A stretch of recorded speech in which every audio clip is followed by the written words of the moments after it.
So I have on this channel health and wellness check-in videos, and I've played around a little bit with kind of like how to approach what I cover in the health and wellness check-in videos. And I was thinking, I was like ruminating, I was like, me, let's say,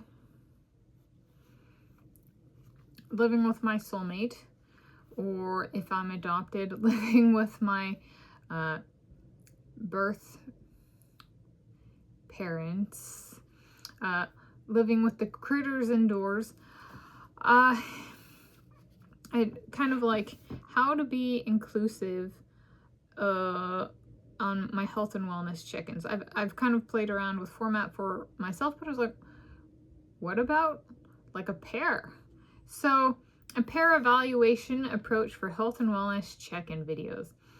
I've thought about it and I'm open to it. I would want the person I include to be consenting, and I think the nature of who I am. So I'm Tanis, she, her, hers of Seattle, and it is Thursday, 27 August 2026 AD, and my sexual orientation is asexual, and meaning I'm not sexually attracted to people. And so there's a little bit of, in the soulmate realm, I think it would be really kind of cool, especially, so let's say they have a YouTube channel as well, or they start putting videos out if they haven't already, you know, that kind of thing. And so we both kind of like, we each document our lives and we're in each other's videos. Then I think there's kind of a base for including them in the health and wellness check-ins if they want to, kind of like a fun YouTube experiment, so to speak. I think in including them, it could be really cool to like the social, mental, physical, like if there's a week where we're doing a bunch of stuff, kind of like evaluate it on like a pair level. How do we think we're doing as a pair in those categories? I think would be really cool. I think it'd also be a very cool way to address, like, to put it quite bluntly, if we have a sex life and I'm an asexual, is the other of my pair, so like not with my father, you know, so that one may or may not be applicable, but like for depending on who's included in the pair. And if it's like, you know, Cobb the western gray squirrel, or Stubbsy the western gray squirrel, or Chine the western gray squirrel, you know, like, you know, we could communicate, but that also would not apply the pair sex life thing.